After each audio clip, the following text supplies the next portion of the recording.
It's more than 60 years ago that I'm drawing. I'm a draftsman, then I'm a silly Berzé, and in a certain way it saved me from taking a life more complicated. I can contribute so that other people can use this right to do art. Pause the editor. My father is a bit prolix. He is an artist, but what he wanted to say is that we are opening a channel on YouTube where he will be able to show a little bit of his life as an artist. At the moment he lives in a village called Berzé, and he has a studio. So he continues at 75, drawing, painting, drawing, and the idea of the channel will be to pass a little bit of this. Some tips, some painting lessons, and also show the daily works, the step-by-step. This thing of creation, it refers to a human childhood, let's say. From the caves, I think they're wonderful, those cave paintings.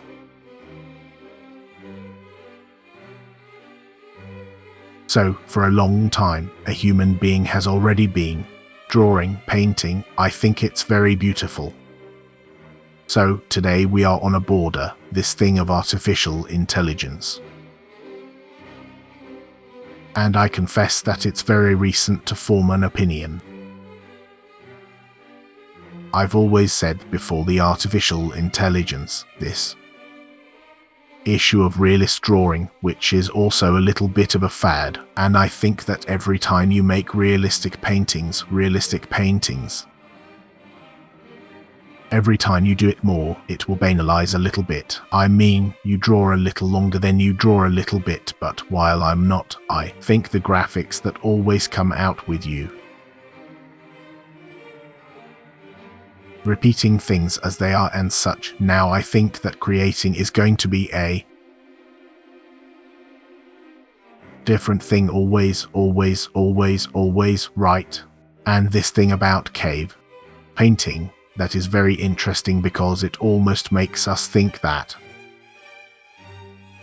had an intention of making. The guy is very much an artist. People were very artistic and they had that thing like art is. I think it has more to do with human intervention, you know? I think that we have to interfere in what is there and what is there is what is there, right? It's the real, you know? Art is not the real, right?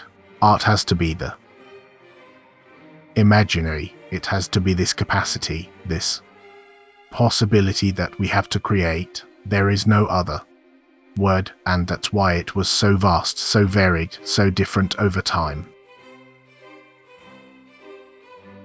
I think there are ebbs and flows, you know, and perhaps beauty lies in that, right, Dad? But picking up on what was said about the intention of art, let's say, I don't know, the example of the caveman.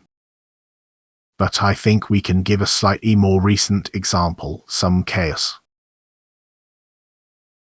in your life in which art helped, relieved, distracted. I liked that, like this. Let's leave the caves and let's arrive. And it was perhaps a case that happened to me when I was an office assistant, but I was already talking, right? It was my second job, and actually it wasn't the second, it was the third, right? Later I'll talk about my first job, but it's something that gave me a lot of joy, and giving joy to my friends, my companions too, was making caricatures of the boss, you know?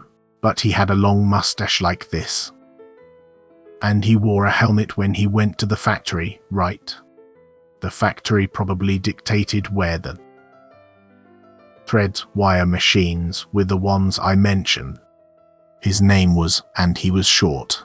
I say short only as a characteristic of his because it allowed me to draw a helmet. He always went with a helmet To draw a helmet, 2 mustaches coming out, and 2 little legs, walking, and people liked it, loved it, and that's when I started to discover this thing about humor.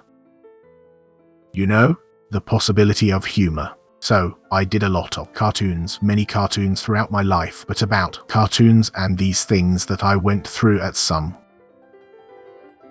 year when I started doing them. I remember that I was at Berzé still, and it was during the oil crisis, and I drew Uncle Sam injecting oil into his vein, something like that, and it was published in O Pasquim, which was a newspaper of the time.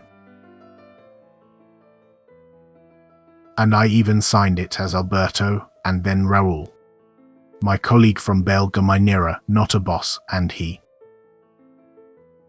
said, Alberto, it can't be Alberto, no, and then there was a guy named Henrique Filho, then Raul was the one who from Berzé, he said Alberto Jose, and then he created Berzé, and that was a long time ago, this thing with Pasquim. With this drawing that was published, and I remember another drawing of mine that was published in Diario d'Artard, here in BH. There was a page. I drew very little for the mainstream press, but there was a page. I forgot its name, I'll remember later, and then I made a drawing that was really cool. It was a drawing with less, it didn't have text or anything. It was a person, and it was more graphic like this. They were hugging themselves a lot, talking about an existential issue. I don't remember well, and then I got on a bus. I created a state history, and it was the first time that I felt a very great joy because I saw 2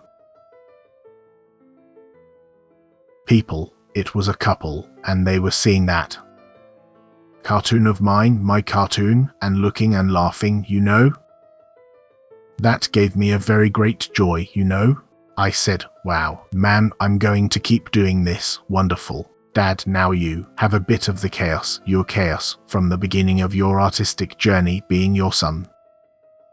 I know you went to many other places besides drawing, and I wanted you to give an overview of what you have already done, experimented with, so that people can also have an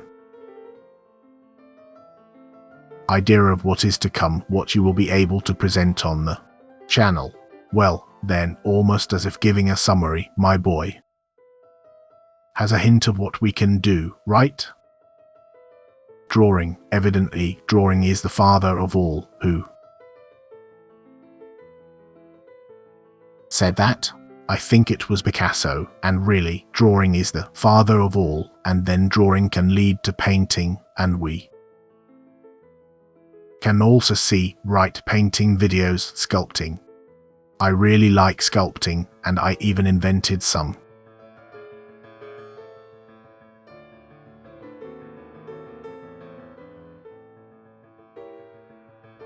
clays, very interesting ones, which goes a little into biscuit, you know, and materials, paint, frames, cuttings, right, and I invented inventing too, right. Even the type of paper for us to do watercolors, I invented a type of paper where we thicken the paper to lower the costs. Right? And of course, you can also do it on imported paper and such, right? But for us to practice, I think it's good to lower the cost of things and such.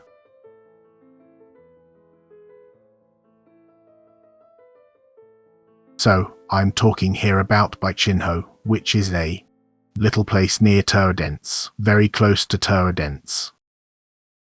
But it belongs to Prados, it's a district of Prados, and since the year 2000 I've been here, and such, I know a lot of people. A lot of people have passed by me. I know more people here in Bichinho who have passed by me from Brazil and even from the world than I knew over many years in Below Horizont. So, I really have. I have many, many cases. You know, people who have bought things from me, Matthias, I don't know how to talk about the master guide, Van Namura bought from me a large door on which I painted an Assumption or Our Lady, a black Madonna with 3 little angels, 1 white, 1 black, and 1 indigenous. And Lenine came by, and I had the courage to sing for Lenine. He was even composing one. A person who I am a bit crazy, but Augustin. Carrara, what's his name? Pedro Cardoso, it's Pedro Cardoso, yes. But I think that besides the important, relevant tourists who passed through by Chinho here, there are also other artists, right? Well, then, when you say important people like that, oh my goodness, I mentioned artists that I find curious, but not how many people, you know, and by Chinho also has other artists. I think that we will be able to show these people too, and show what they do, how they do it.